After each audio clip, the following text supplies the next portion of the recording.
They were like creatures I'd never seen before. Congrats on marrying my brother. Your dress is so cute. But don't you think mine looks better? Oh, come on. Saying that will just make the bride feel bad. It was supposed to be my happiest day.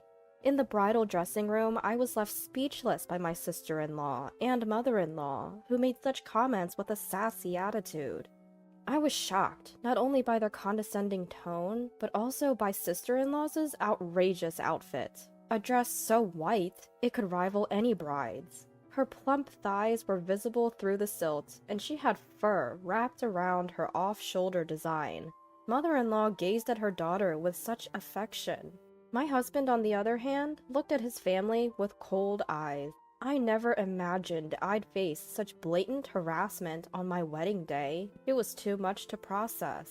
Looking back, it's no surprise sister-in-law's matchmaking ended in disaster, given how she acted even at someone else's wedding. My name is Anaya. I was born in a coastal town and grew up in a typical household. When I went to a state university, I stayed with my maternal grandma, who lived nearby. Living with my beloved grandma, who had always doted on me, was my dream.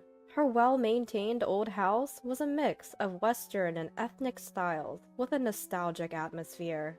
I loved spending time on the balcony overlooking the small garden, chatting with Grandma while munching on seasonal fruit. Even after getting a job, I continued living there. When Grandma fell ill, I took care of the house, hoping she'd return. But that wish never came true. When it became hard for Grandma to live on her own, she moved to a facility in my hometown. "I want to take care of Grandma," I said. But she smiled and replied, "You've done enough. I want you, Anaya, to find happiness." After Grandma passed away, I married Jesse, who had always supported me.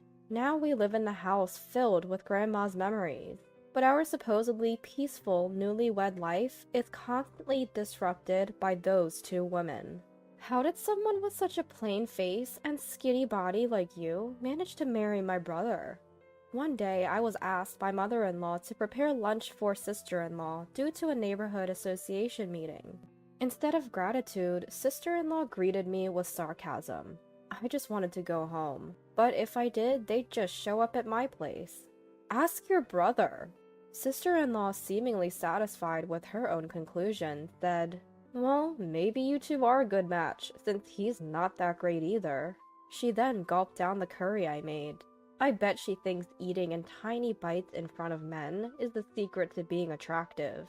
Sister-in-law might seem devilish, but what's terrifying is her lack of malice. She looks down on everyone, including me and her brother, without a second thought. It's exhausting. Mother-in-law, who raised such a sister-in-law, is of course a handful. Rather than disliking me, mother-in-law seems more interested in elevating her daughter by putting me down and bossing me around. That's why she calls me for such tasks. If I neglect her daughter, she'd either call non-stop or ring my doorbell incessantly. It's a living nightmare. Apparently, mother-in-law always said her daughter was her world and never really cared about her son, my husband. My husband claims he was never abused, but he also says he was never shown any interest. His father went on a work assignment 10 years ago and never returned, even after retirement. He still sends money for living expenses, so it seems neither mother-in-law nor sister-in-law care. My husband tries to address their attitude, but they don't listen. After all, in their eyes, he's just another person to look down upon. Seeing my husband deteriorate more than me was heartbreaking, and I often gave in to mother-in-law's demands, which was my mistake. The two of them became increasingly unbearable, and we, as a couple, grew weary. We couldn't go on like this. Determined, my husband and I decided to hatch a plan. Just as our preparations were almost complete, mother-in-law and sister-in-law unexpectedly showed up at our house. It was a hot summer day. My husband was at work. Reluctantly, I greeted them. "Hello, sister-in-law. What brings you here?" "Just because. We're the cute sister-in-law and mother-in-law. Does it mean we need a reason to visit? You should fix that stingy attitude." "It's hot outside. Let us in. You're so inconsiderate." I really didn't want to let them into Grandma's precious house, but to avoid causing a scene, I reluctantly let them in. I served them coffee and some cookies I baked the day before.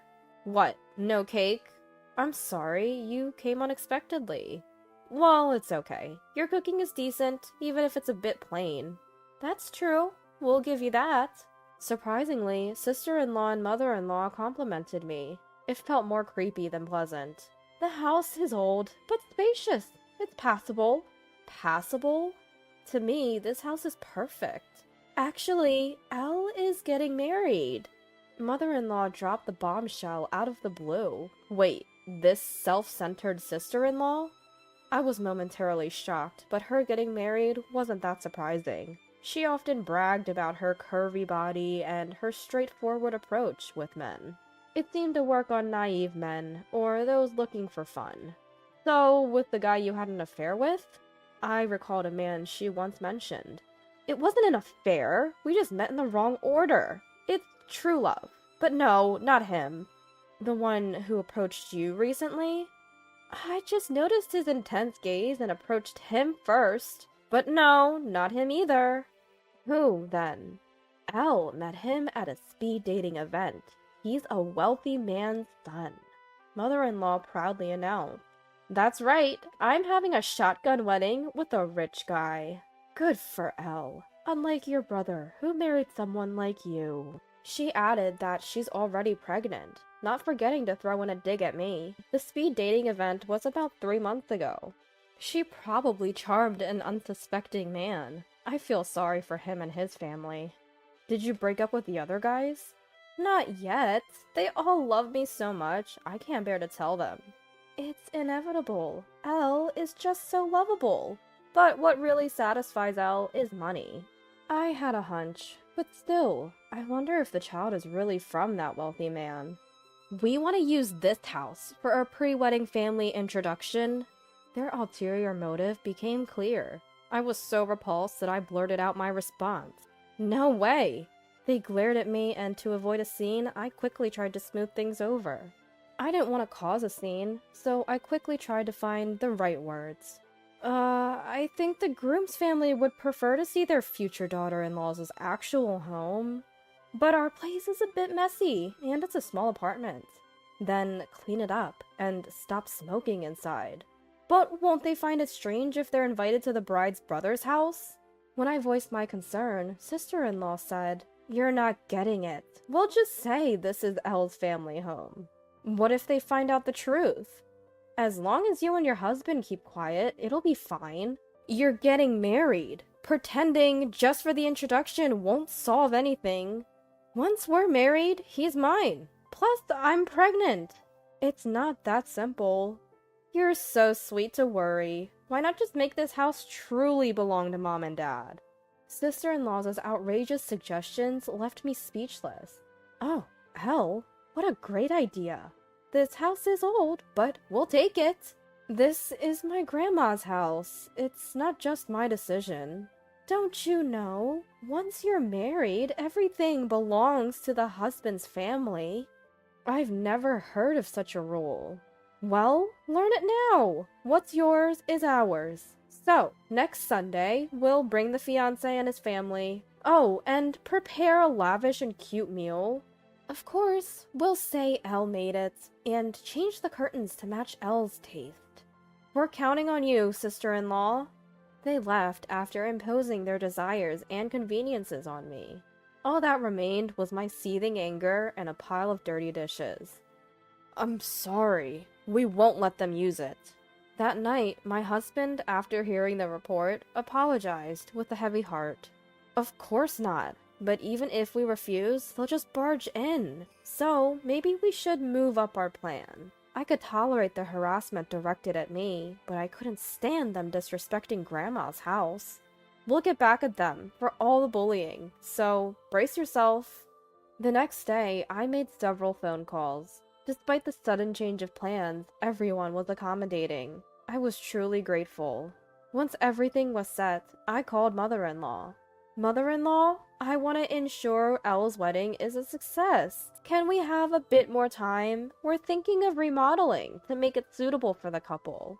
Anaya, I misunderstood you. You are such a good person, but we have wedding preparations, so hurry up. I understand. We'll be ready in 3 weeks. Why don't you start looking for a wedding venue? You're so thoughtful, it's almost scary. But yes, we'll leave the introduction to you and focus on the wedding. Was this our first pleasant conversation? And probably our last. Those two fools won't suspect a thing. And they won't come to this house until the day. Alright, we're going to be busy from today. We had a tight deadline. We'd worked tirelessly, sacrificing sleep, but it was for our future. 3 weeks later, the day mother-in-law designated for the introduction arrived. My husband and I anxiously awaited her call. I could almost see mother-in-law's furious face as she dialed. At 10 a.m., my phone rang, displaying mother-in-law's name. I answered the call. Anaya! What have you done? Mother-in-law's hysterical voice pierced my ears. I thought you'd appreciate it. I prepared a perfect vacant land and meal for you and Elle. What have you done?